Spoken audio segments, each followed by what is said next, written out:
В Якутске, там, где зимние дни чуть ли не вдвое короче ночей, вполне серьезно собираются исправить эту ситуацию. Город решили осветить.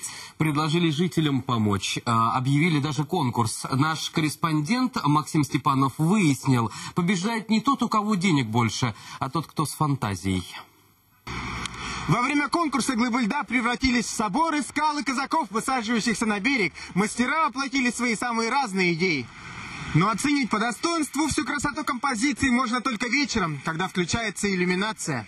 Полгода зимы, 6 месяцев в Якутии стоят туманы и ночь длиннее дня. Власти решили оживить вечерние городские пейзажи, а заодно наградить предприятия, которые лучше всего оформляют свои здания. И вместо привычных рядов фонарных столбов горожане увидели светящиеся ледяные фигуры, неоновые надписи, пожелания счастья из дюралайта. Проехав по странам, мы, в принципе, пришли к мнению, что действительно северные города, они отличаются большим количеством света.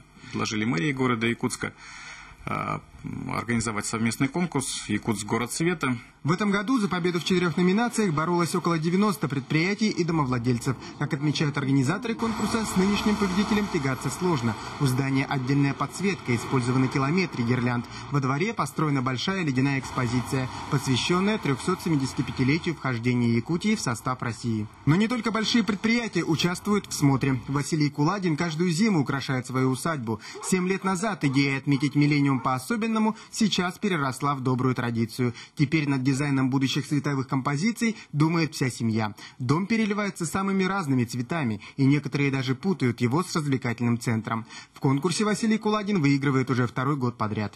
Особенно мне понравилось, сейчас вот сосед проезжал, и жена его, для меня был, говорит, это самый супер, который я здесь в Якутске видела. Организаторы конкурса уверены, что в следующем году желающих сделать Якутск настоящим городом света будет еще больше. Максим Степанов, Михаил Кардашевский, Петербург, 5 канал, Якутск.